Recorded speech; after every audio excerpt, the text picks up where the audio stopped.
আসসালামু আলাইকুম। সবাই আশা করি ভালো আছেন। তো আজকে আমি আপনাদের সাথে আমার এই চ্যানেলের প্রথম ভিডিও শেয়ার করছি। তো আজকের আলোচনার বিষয় হচ্ছে আয়াতুল কুরসির মাধ্যমে আপনি কিভাবে নিজেকে নিরাপদ রাখতে পারবেন। তো চলুন শুরু করা যাক। আবু হুরায়রা রাদিয়াল্লাহু আনহু হতে বর্ণিত, তিনি বলেন, নবী সাল্লাল্লাহু আলাইহি সাল্লাম আমাকে বলেছেন, তুমি শয়নকালে আয়াতুল কুরসি পাঠ করবে, তাহলে আল্লাহর পক্ষ থেকে তোমার সাথে একজন হিফাজতকারী ফেরেশতা থাকবে এবং সকাল পর্যন্ত শয়তান তোমার নিকটবর্তী হবে না। তো আসুন আমি এখন আয়াতুল কুরসিটা উচ্চারণ করে বলছি।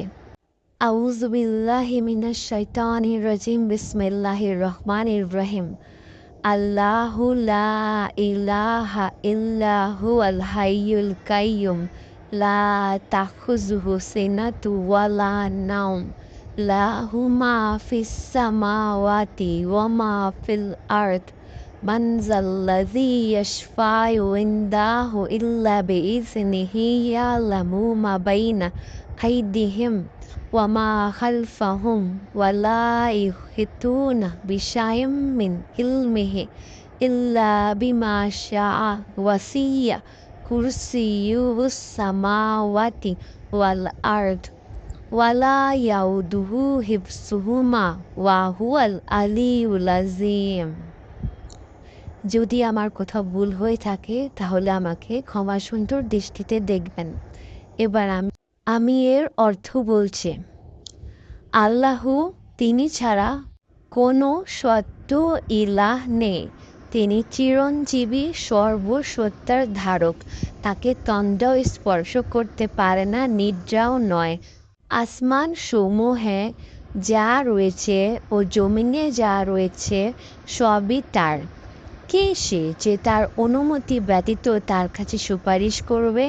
তাদের সামনে ও পিছনে যা কিছু আছে তা তিনি জানেন, আর যা তিনি ইচ্ছে করেন তা ছাড়া তার জ্ঞানের কোনো কিছুকেই তারা পরিবেষ্টন করতে পারে না।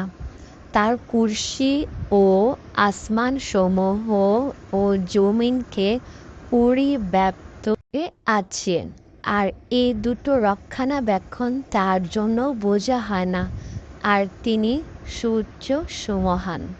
আলহামদুলিল্লাহ। আমাদের সকলের উচিত সবসময় আয়াতুল কুরসি পড়া। অবশ্যই ফজরের নামাজের পর এবং মাগরিবের নামাজের পর, ফরজ সালাতের পর আয়াতুল কুরসি অবশ্যই পড়ার অভ্যাস করবেন। আয়াতুল কুরসি আমাদের নিরাপত্তার একটি অন্যতম মাধ্যম। আয়াতুল কুরসির অনেক ফজিলত আছে, অনেক ফজিলত, এর কোনো শেষ নেই।